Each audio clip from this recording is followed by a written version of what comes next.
In other news about animation industry stuff going weird and wild as usual, apparently every generation's childhood is all coming back. We've already had a Fairly Odd Parents reboot, a Rugrats reboot, SpongeBob Never Left, and then Phineas and Ferb just announced a revival a little earlier last month.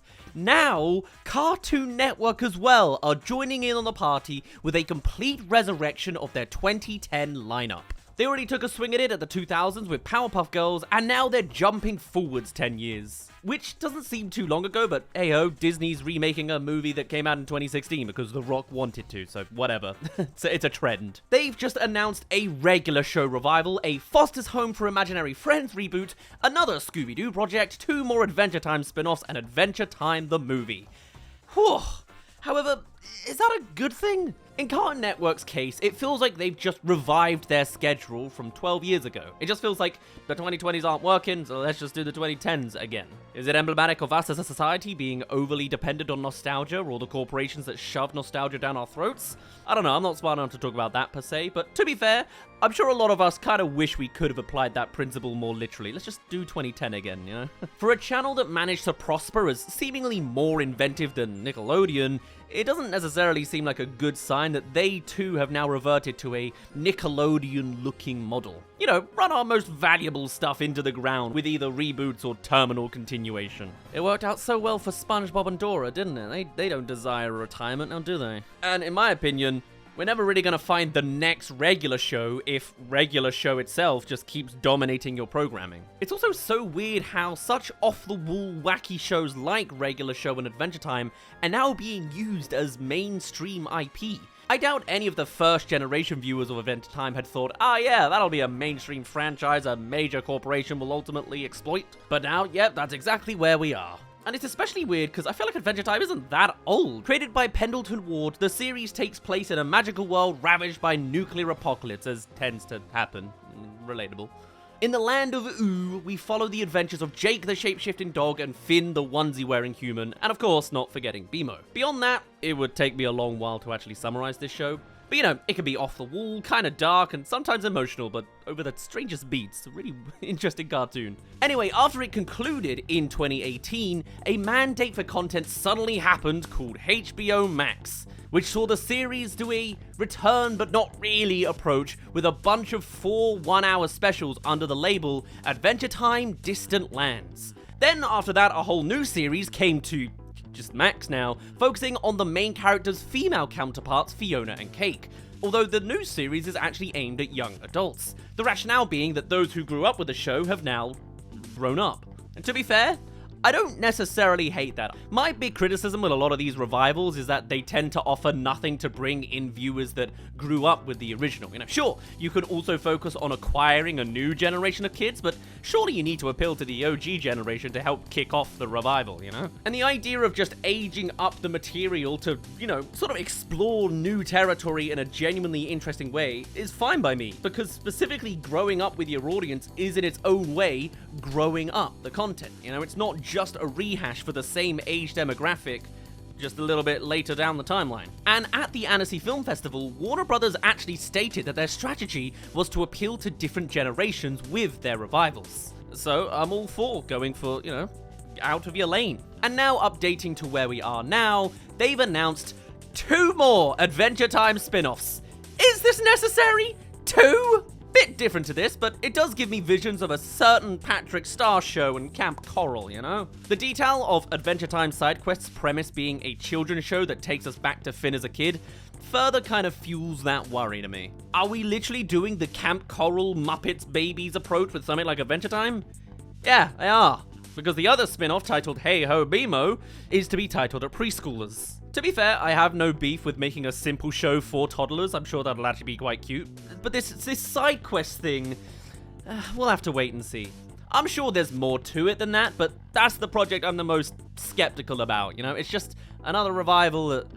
Do we really need it again? And now here we are also with a full-on Adventure Time movie. And get this, part of the team developing it includes Rebecca Sugar, who created Steven Universe. So not bad going, eh? This seems like a better call for the property, as much as it is still more content when it already finished. But like, if there was a way that you had to revive it, at least they're putting their best foot forward, you know? There's endless possibilities with this universe and how you can take a movie with it, you know?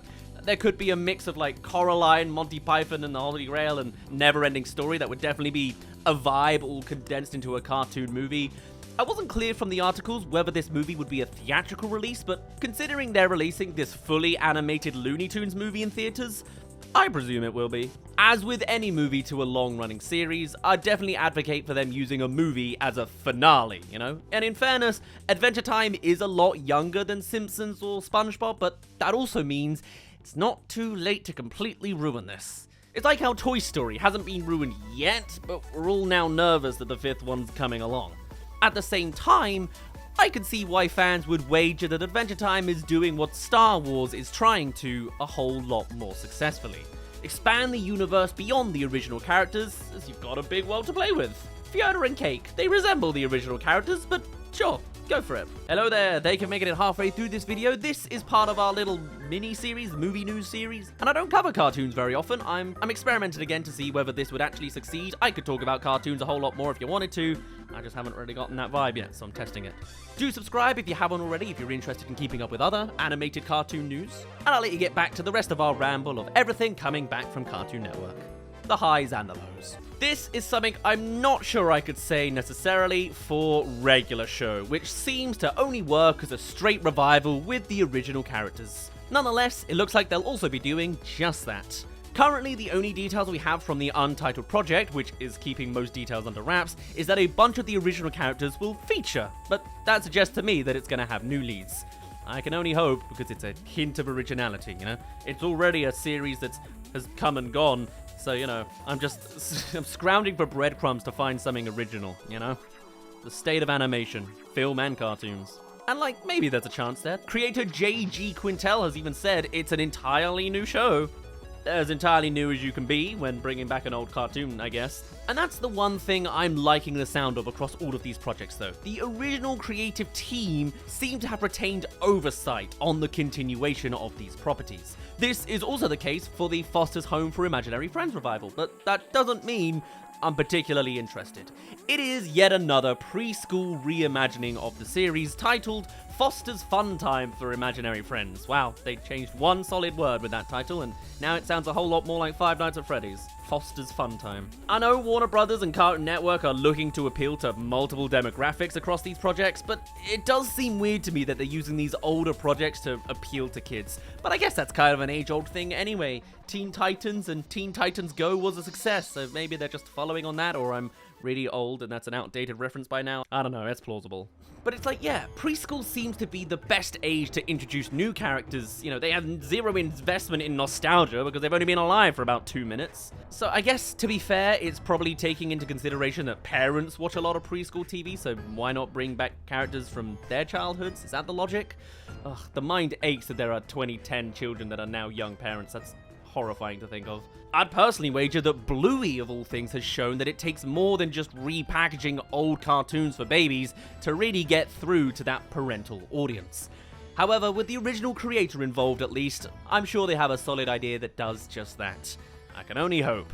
I'm trying to be optimistic on this, I swear. Anyway, the 2010s continue to spread their influence, as we've also got a Phineas and Ferb revival from Disney, which I'm sure people are excited for. Once again, the right decision has been made in bringing the creators back. They've also stated that this will be treated as a straight-up Season 5. Considering overblown runs of some cartoons, I think going back to something when you've only ever done 4 seasons is more reasonable. With Disney, obviously, reviving stuff they own is kind of their whole MO, but this seems like a more authentic choice more than the other ones they've made. Apparently taking place just a year off from when the original run left us, this is probably the most Cartoon Network that Disney got. Gravity Falls considered, some may disagree. But both of those were after that Cartoon Network audience in a way that the trademark Disney Channel sitcoms may not have. Definitely some crossover, but clearly Disney wanted to remind people they kicked things off with Rescue Rangers and DuckTales.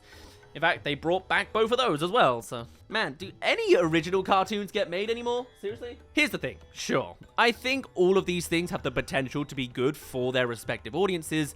However, all of these series came out at a similar period of inventive and bold animated projects on kids' television. Adventure Time, Steven Universe, Regular Show, Gravity Falls, Phineas and Ferb, they all very much define an amazing era in TV. However, if we pull a Simpsons and dwell on them forever, then I worry that they too will just become stale, in the place of where new original concepts could have gone. It already happened at Nickelodeon a long time ago. You know, once upon a time, there was Rugrats, Wild Thornberrys, Hey Arnold, Jimmy Neutron, and Fairly OddParents. However, once they got SpongeBob and Dora, all they focused on was SpongeBob and Dora, you know? The best case scenario with Nickelodeon is that they had a great show, and then they underutilized it so that they didn't make more of it with Avatar. And then they made Avatar, and Avatar, and Avatar, and Avatar, Avatar, Avatar, and Avatar. Now, what a great time for entertainment. Reheated in the microwave stuff, no matter how attached to the franchise you may actually be. And in that strategy, they completely passed on the likes of Adventure Time before Cartoon Network got to it. Adventure Time, with its massive franchise now, could have been a Nickelodeon project, and it was through their own lack of ambition to be original that they lost something as special as Adventure Time, and it seems now 10 years on, Cartoon Network is in that exact same era where a brilliant new original show may come to their door and it'll get rejected because it's not already in the zeitgeist. And maybe this new original show we won't hear about in another 10 years when it also gets franchised by another company. By all means, the Adventure Time universe has so much scope. You know, do everything you want with it. However, this era of cartoons as well is just more emblematic of a concern of mine, because it feels like we could very much be at that point where we miss out on the next Adventure Time along the way. But hey, we got plenty of content to consume, so I guess that's what the entertainment business has always been. Everything Everywhere is all coming out again. For now though, I'll end things off there. Thank you very much for reaching the end of this video. My name's been Daz. Do let me know your thoughts on these cartoon revivals. Are you interested in any? Wow, Fairly OddParents is 3D now on the Nickelodeon side of things. 2.5D? We'll go with 2.5D. Let me know in the YouTube comments or on our Discord server, and I shall see you in a little bit.